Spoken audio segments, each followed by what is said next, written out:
find it ironic that they keep referring to Elon Musk as an unelected bureaucrat or whatever their terminology is they're using when they've stood silent over the past 4 years when unelected bureaucrats have seemingly been running our country. They've been operating their agencies without any oversight, without any accountability, and they've been doing what they wanted to do, whether it was letting employees work from home or enacting policy like forgiving student loan debt when clearly the law didn't state that. I support what Elon Musk is doing. He's being very transparent with the American people. He's tweeting out multiple tweets per hour saying what his goals are, and I think it's what the American people want. James Comey, chairman of the Oversight Committee, Republican charge of Oversight Committee. Couple of things in that opening video. First of all, he's chairman of the Oversight Committee for the last 2 years. Oversight, if you may recall, one of the things he said that was so great about Elon is that the Democrats have been running these agencies without oversight. Now, I know you guys may not understand government as well as I do. That's his fucking job. But unfortunately, they haven't been doing it, apparently, according to him. But he likes the way that that Elon, in his theory, Elon Musk is being very transparent because he tweets out to his followers. And if you follow what's going on much, Elon Musk posts mostly lies, and then his followers believe it, and then terrible things happen. And there's been a lot of them, and it's not great. How's it going? Well, it depends on who you talk to. I actually, believe it or not, of course, CNN being CNN, they actually did some polling on it. And so let's check out what CNN has to say about his polling right now. The American people did not sign up for this. They voted in Donald Trump. They did not vote in Elon Musk, a key role for Musk in Trump's administration. You see this 39% support, 53%, the clear majority opposed. They don't want this. The American people don't want this. No, no, no. Just 36% of independents support the idea of Elon Musk having a key role in the Trump administration. So the bottom line, when it comes to all of this and Elon Musk being everywhere, it seems, in the federal government, trying to trim down the federal deficit, the American folks, simply put, do not want Elon Musk having a key role in the Trump administration. Even though he has a very key role at this point. How is it? Yeah, he does have a very key role. And there's a lot to talk about with that. I mean, if you guys are paying attention at all, I mean, he essentially deleted a government agency that was founded by law in 1961. His people are mucking about in the Treasury records. His people are mucking about in the OPM. They're investigating. They're going into different organizations right and left with no oversight whatsoever, no accountability. And now we find out who a lot of these guys are. It's 25-year-old kids. As we're going to record this, Wall Street Journal is reporting that one of the 25-year-olds actually has resigned in disgrace because they discovered a bunch of really racist stuff that he's been saying for years. That's who's out mucking on. And this was the guy that was in the Treasury telling Treasury officials what to do. It's disturbing beyond belief. And, Democrats, to their credit, are trying to fight back. But you have to watch this clip. It's a little longer. But here's what happened when Democrats tried to get some accountability in, again, the Oversight Committee this week. Mr. Chairman, given his prominence and his importance, I move that the committee subpoena Elon Musk to come before it as a witness at the earliest possible moment. And I so move.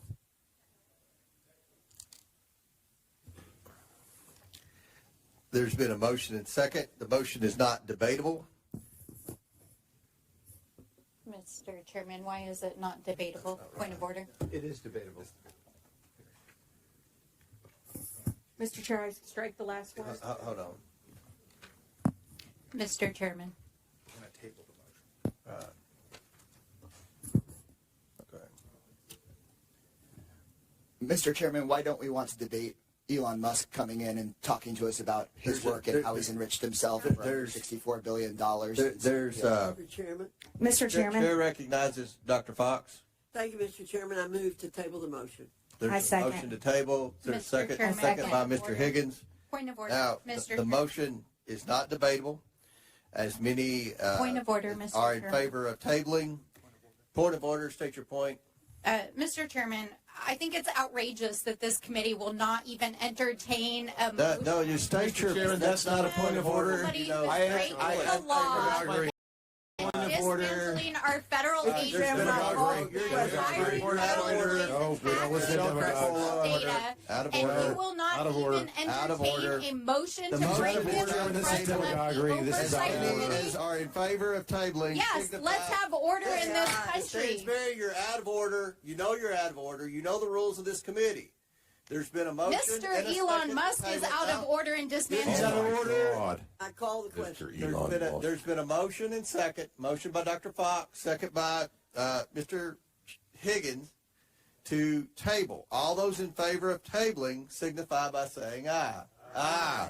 All those opposed signify by saying no. No. In the opinion of the chair, the ayes have it and the motion Mr. is Chairman, tabled. I ask for a recorded vote. Look, the no's outnumber that by a lot. Did you see that was yesterday, or I guess Wednesday in the Oversight Committee, just insanity. And what happened was the Dems laid a trap. They all showed up. If you look at the left side of that screen, you can see them sitting there in mass, and the Republicans weren't. So they moved that motion. And then you can see Republicans frantically running the room to try to save the day in case when it goes to a vote. My favorite part is the first thing Comey says is this little aide comes running and says, "Can I table this? Can I table this?" The guy's been the chairman for 2 freaking years and doesn't even know what the rules of his own rules are. Luckily, Virginia Fox, if you know her, she's like 82 years old, has been there since Jefferson. She bailed him out with her motion to dismiss. But again, this is what we're seeing. No oversight. From the beginning of this, where he says, "Oh, Elon Musk is doing great," to the way he runs his committee, the oversight committee whose job this is. So Democrats are fighting back at least, but that was crazy. And that's DC in the age of the oligarchs, okay? And it is a different very time. But that was a crazy week. So, what is Elon Musk doing? And is there a plan? And the answer becomes clearer as he goes along. And it looks like he does. And it's bad. And luckily, our friend Heather Cox Richardson posted her letters from America Today, and an incredibly smart person got his eye on this. And as always, here at On Democracy, we reached out to him. We got Gil here. We got a great show, a lot to talk about. Let's get on to the show because we have to talk about this.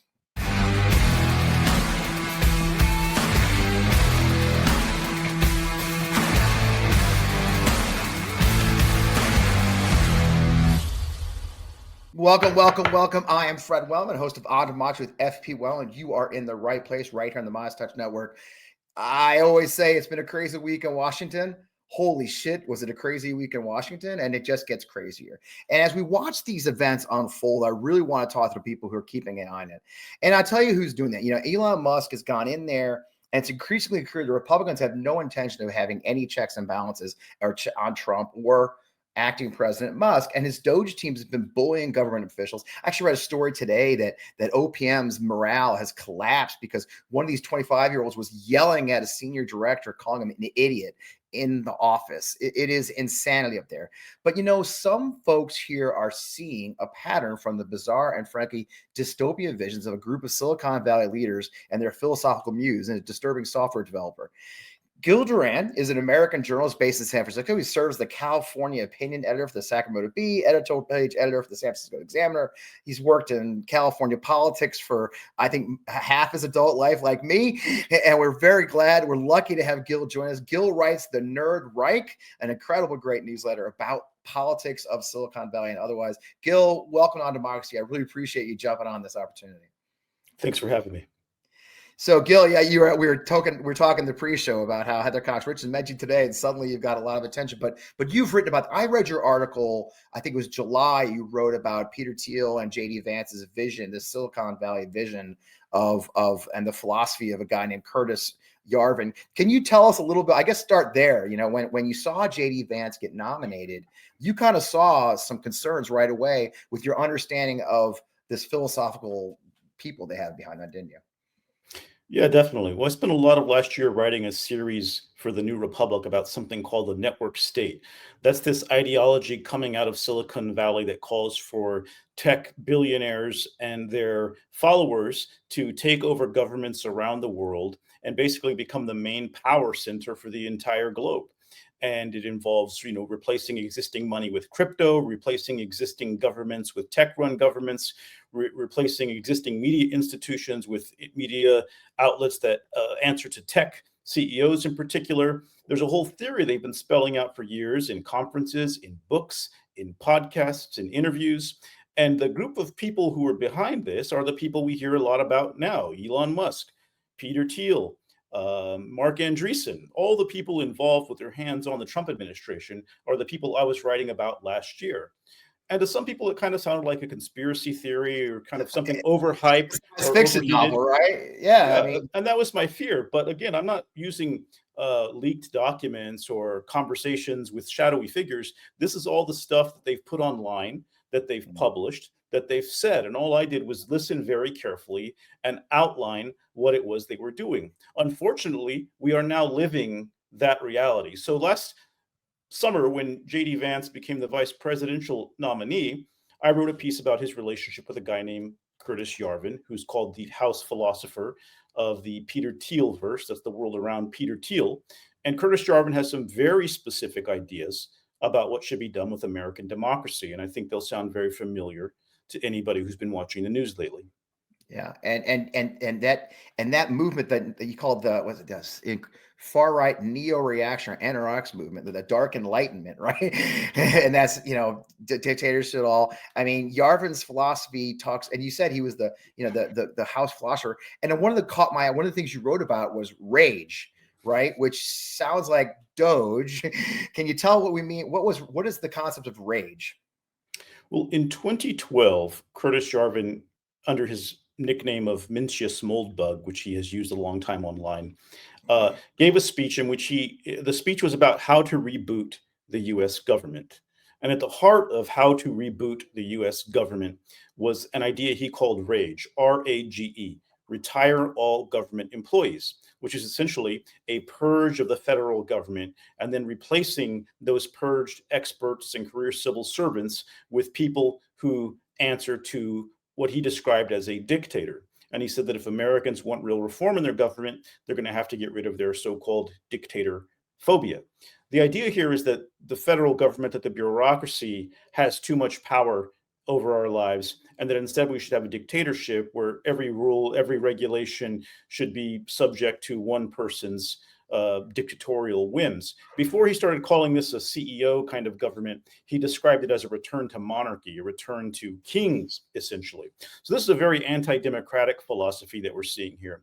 Well, in 2022, Yarvin updated his rage idea with something he called the butterfly revolution. And in it, he envisioned a second Trump term where instead of running things himself or with his usual White House staff, Trump would turn over the federal bureaucracy to someone who would essentially act as a CEO dictator and work to purge the bureaucracy and build an army of people to take over and then begin dismantling democratic government from the inside, which sounds a lot like what Doge is attempting to do in Washington today.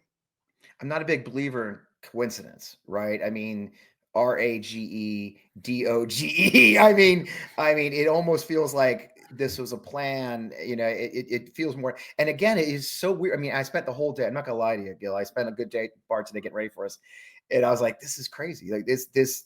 Like you said, I read your article back in July and others, and it does seem like something out of a science fiction novel. These guys be their kings of the world and emperors. But as we watch this unfold, and something I mentioned to you earlier is, to me, the dismantling of USAID and the story that Musk tells. For those who don't know, obviously I can't imagine you don't know, but essentially they've painted USAID as this corrupt organization, which it's most of our foreign aid goes through there. That they're giving out whatever the crazy shit they're saying on the right wing. However, the story that Musk tells is that he went to Trump and said, hey, we've looked at USAID and it's corrupt to the core. They're supporting terrorists and it's unsavable. We got to get rid of it. And Trump said, well, that's a big thing. Are you sure? And he said, yeah, we got to do it. And Trump said, well, I guess so, if you say so. And to me, Gil, that struck me as the conversation between a CEO and the chairman of the board. I mean, that's kind of how you do it if you want to get rid of a division of your company, isn't it? I mean, do you hear that echo? Definitely. That's what they're going for, but I think it's important also to remember what it is they're actually doing. Elon Musk is acting like a dictator who doesn't have to answer to the law, doesn't have to answer to the courts, and doesn't have to answer to Congress. So they want to use this corporate lingo, and I think that's a good framework for having a basic understanding of it. But what that really means is not complying with democratic governance. Right. And destroying democracy, right? And I would say, too, another way to look at it is that Trump didn't really have much of a say in the decision, I would say. It was more his puppet master creating a story that makes it sound as if Trump, who apparently spends all day on Truth Social tweeting out his incoherent little attacks, had something to do with it. And by the way, USAID is just the beginning. They're going to do this to the FBI. Oh, yeah. They're going to do this to the CIA. They're going to do this to the IRS. They're going to do this to every part of government that is capable of holding them accountable or that is focused on helping the vast majority of people in this country. So this is just the beginning. It's not going to stop. They're going to be doing a new thing every week. And I think a lot of it's going to be based on lies and on disinformation. And the real question is how long the American people are going to tolerate it. Because as we can already see, as you pointed out, Musk's poll numbers are dropping. And so I think they're on some dangerous ground. I know it feels like right now they have a lot of power and there's nothing anybody can do. But you've been in politics. I've been in politics. When enough people get pissed off, when enough people are calling Congress and threatening to vote them out, you can get some action. And I think it's important that people start doing that now and consider this what it is, a 4-alarm fire. This is like 9/11 when the planes hit the towers. Our government is under attack. And if we let these people get their way, we will not have a democracy anymore. And I wish I was exaggerating. But again, I wrote all this stuff last year, right? Yeah. And if Kamala Harris had won, I would look like a guy who had overreacted to a bunch of weirdos in tech. Unfortunately, if you go back and read my pieces of the New Republic, everything happening now was spelled out there. Though I thought the threat was a little further off when I started writing it. We've seen them being very active in trying to take over the government in San Francisco over the past few years. And that's where my reporting really started, was how this group of tech people had kicked out the DA, was trying to take over City Hall. But the opportunity opened up with J.D. Vance and with Trump to take over Washington.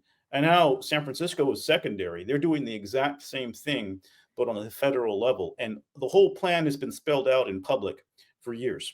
You know, if you follow me, you know I've got a crazy lifestyle. And this year, I've committed to creating healthier eating habits to last with real clean foods.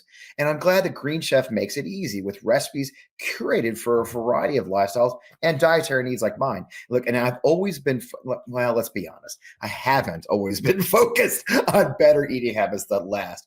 Fortunately, you know, Green Chef makes it easy with dietitian-developed recipe options featuring fresh, organic produce and quality whole foods that are delivered right to my door each week. You know, the key for me is that I can stay on track even on my busiest days with salads that are ready in like less than 5 minutes or less, ready to blend smoothies and grab-and-go protein-packed breakfast. Breakfast that's good and full of good, healthy food. Now, as I mentioned, I have an incredibly busy life between producing content, working with clients, hanging with my family, and we have a new puppy. Fitting my health into that is always challenging. Green Chef meals help me include healthy eating into that time crunch with fresh, healthy options that are quick to prepare. Now, I can get good food and keep moving in this crazy time. So here's how you can join me. You can thrive all year with clean, easy meals from Green Chef. And all you have to do is go to greenchef.com/FredFree and use code FredFree, and you will get started with free salads for 2 months plus 50% off your first box. So again, that's greenchef.com/FredFree. Use code FredFree to get started with free salads for 2 months plus 50% off your first box from Green Chef. Now, that's Green Chef. They are the #1 meal kit for eating well for a reason. I hope you check them out. We appreciate their sponsorship. I remember you writing about that. I remember reading about how they were trying to take over the city and create their own little utopia. And then does it feel like, I mean, to a lot of us, I actually had Congressman Jared Huffman on the show the other day on our Sunday show. And Jared, of course, represents everywhere from the Golden Gate Bridge to Oregon. So he's very involved in this area too. And Jared and I had spoken in, I want to say June, about Project 2025. He had launched the Project 2025 task force in Congress. I remember Elon wasn't on our radar then, to any great extent, right? He kind of came in late, it felt like, to the game. Was there any insight into how Elon suddenly appeared, inserted himself, and just seems to have all this power in essentially 3 or 4 months? Did you get any insight on how quickly this all turned, or was it an idea of just grabbing an opportunity, perhaps? Buying an opportunity, I would say. He's the richest man in the world. That's a better way to put it. That's the only reason he's in that room right now, right? He's the richest man in the world. And what happened right before Trump gets inaugurated? He gets billions of dollars from this meme coin scam, right? So the fix is in with Trump, and that's already an old story. If Kamala Harris had made billions of dollars off of a meme coin right before the inauguration, we'd be in the middle of a constitutional crisis with CNN, the New York Times, the Washington Post, and everybody else chopping at her relentlessly. We have all moved on to other things. And I think that sends the message they can get away with this stuff. So it's because Musk is rich. The richest man in the world has bought himself the presidency, and he is wielding it however he sees fit. And I think a lot of Americans, including some swing voters who might have voted for Trump for whatever reason that we might not understand, are going to take offense to that as it continues to be put in their face that we no longer have a democracy, that we have plutocracy run by a foreign-born billionaire who has some very bizarre ideas about the future. And that will come home at some point. I mean, when you talk about tinkering with Medicare, Medicaid, we're seeing them turn off. I'm reading reports of clinics getting cut off. At some point, average American, and we're talking the next week or two, frankly. And I'll be honest, I think payday, like the monthly payday at the end of the month, I think we're really going to see some stuff, right? If they've been screwing with code and the Treasury like we think they are, there's going to be Americans out there who don't get a payment for something, whatever it may be. And then things get ugly fast, don't they? Definitely. People are going to feel direct pain, and then you're going to have the secondary effects in the economy. You know, I worked for Governor Jerry Brown in 2011, 2012. We had to cut massive parts from the state budget because we had a huge deficit. That has major effects throughout the economy when people no longer have access to those resources. You're talking about people feeling real pain, real programs that have been designed to help people. You know, people will die if some of these programs are destroyed. Literally, I mean, people will feel a lot of tremendous pressure, and I think that's all going to catch up with these guys. We have to remember that they lack empathy, and they don't really understand how humans work. They're in very cloistered environments where they're only around people like themselves. And in politics, you really have to be able to have the pulse on what the people feel, because the pendulum can swing very quickly, and suddenly you can find yourself at the wrong end of the gun in terms of public opinion.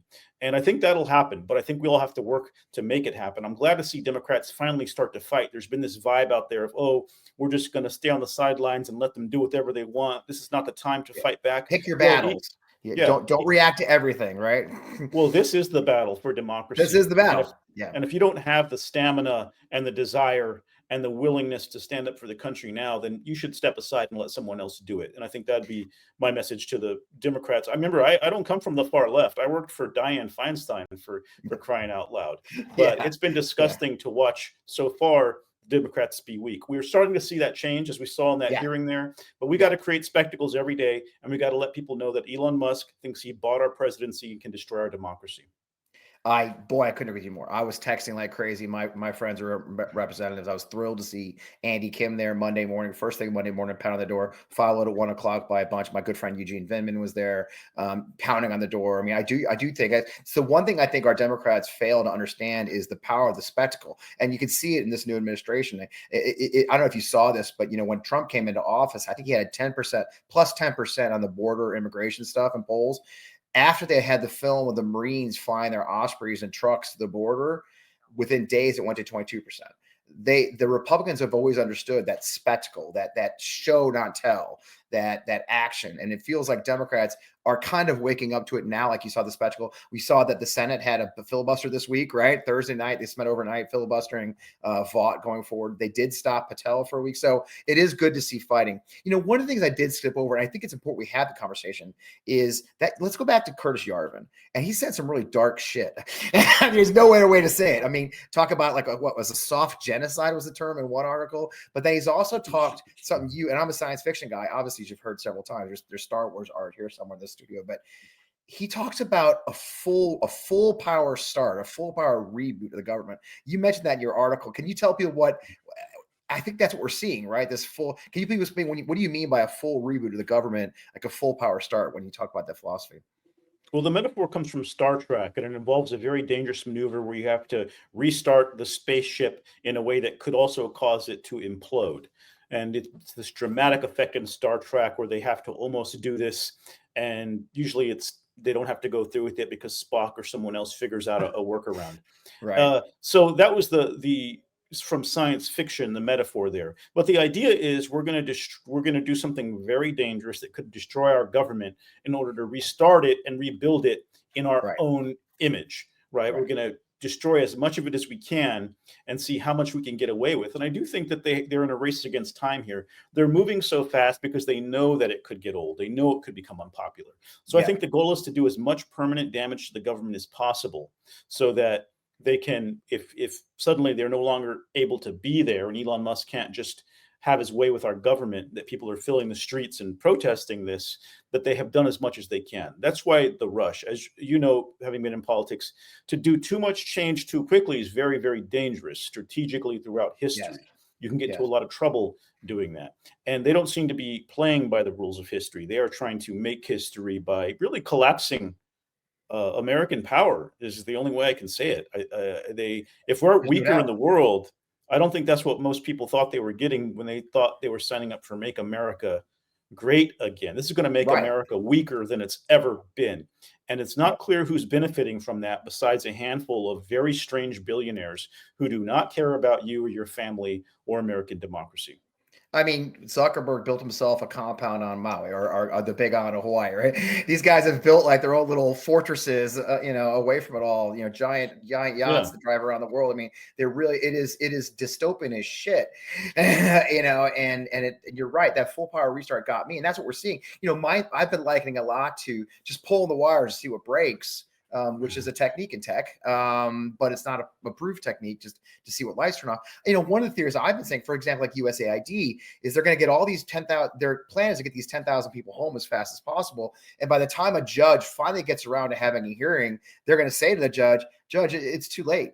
It's gone. That we've already sold all the property. We've already stopped all the projects. All the employees are home. I mean, it feels like in a lot of ways, they're rushing to make every possible argument moot, because they've already won it. They've already done it. I mean, it does feel like that move.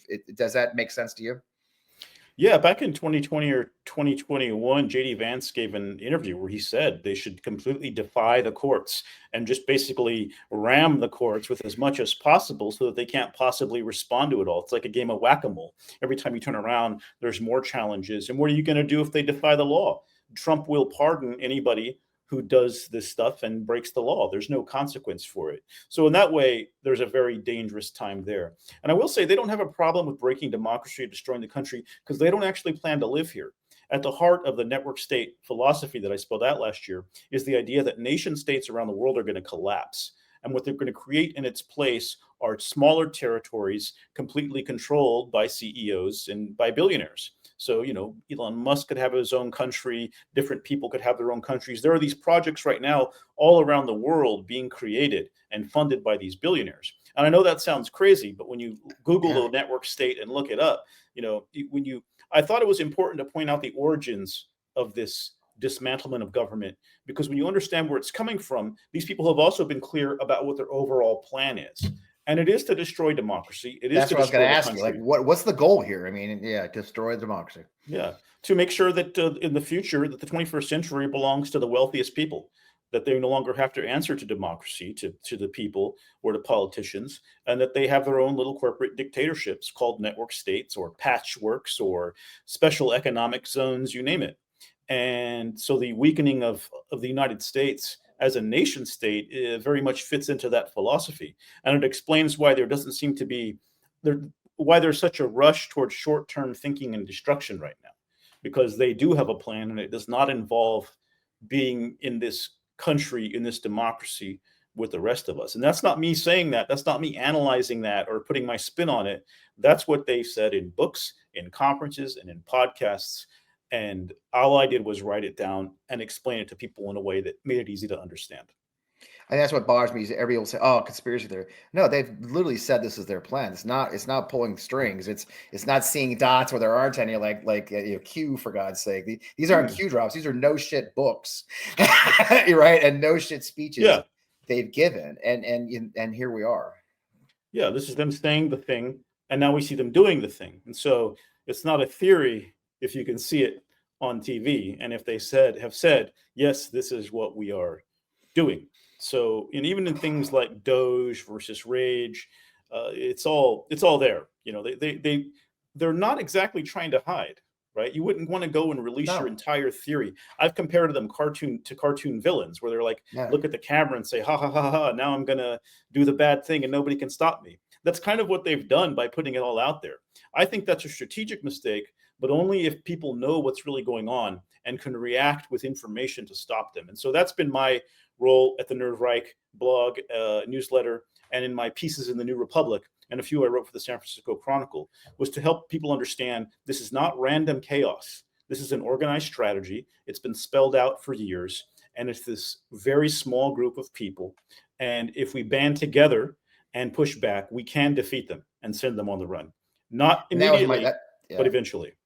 And that was my question. I mean, a lot of people reaching out to me. I have so many great, you'll see the comments when we post this, how many people are just, what the hell do I do, Fred? What do I do?